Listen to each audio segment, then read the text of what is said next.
I love this selfie camera. It's too good. Well, it's been a minute since I made a video, so...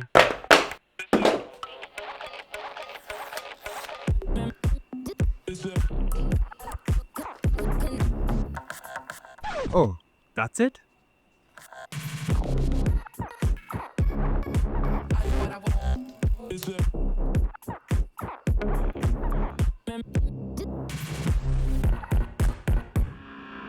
So, I finally upgraded from my iPhone 13 Pro to the iPhone 17. Yes, I got it in white, the most boring color, but whatever. I've been absolutely loving this phone. In fact, this phone is a massive upgrade in every single way compared to my iPhone 13 Pro. But I'm pretty sure the first question people are gonna ask is, why did I get the 17 over the 17 Pro? Considering my old phone is a Pro and I'm a true Pro. More like a self-proclaimed Pro, but whatever. I do use my phone for pro tasks. Well, honestly speaking, I genuinely don't see a reason to get the 17 Pro this year considering how feature-packed the base model is. In fact, over the years, the base model iPhone has gotten so good to a point where I personally did not see a reason to get the Pro. But the one thing that did stop me from doing it all these years was the Pro Motion display on the Pro models. But Apple was too generous with the base model iPhone this year. I completely expected them to just add Pro Motion and call it a day. But nope, Apple absolutely cooked with the base iPhone this year. They added a lot of improvements over the already good iPhone 16 while keeping it at the same price as last year with more storage. That's very un-Apple. In fact, the thing that impressed me the most about this phone is the display. Because it was not just ProMotion. Actually, ProMotion does feel smoother on the 17 compared to my 13 Pro. Even though both phones have 120Hz displays.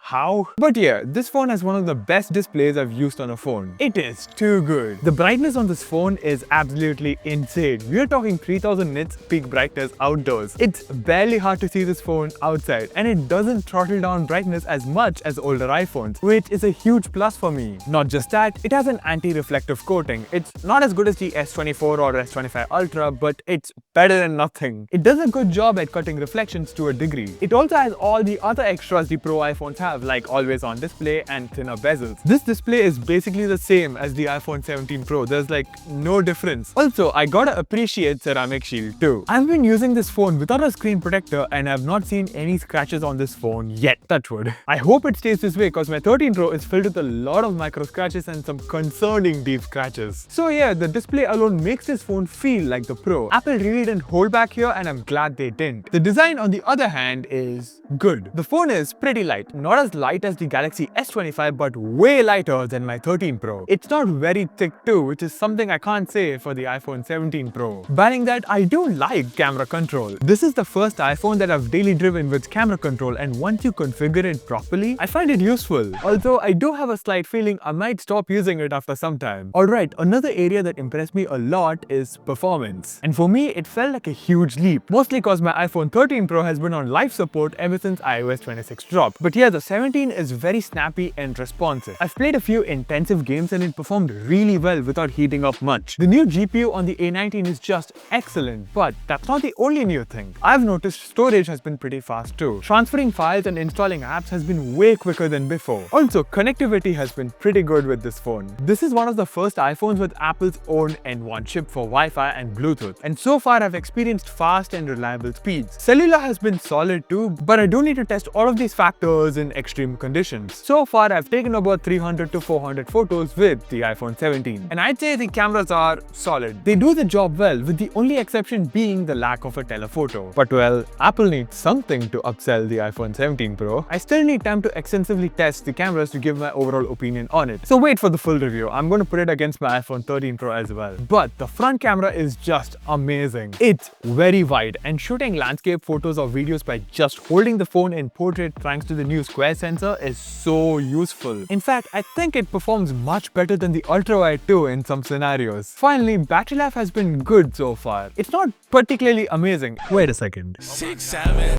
It does last me a whole day, but I thought it would go further. It's just been a week since I switched, so I guess I need to give it some time, I guess. Charging speeds on the other hand are pretty good, not as impressive as Chinese flagships, but it's much faster than older iPhones, so I take that. And well, that's really about it. Stay tuned for my full review because I'll have a lot to say about this phone. Until then, YouTube thinks you'll like this video.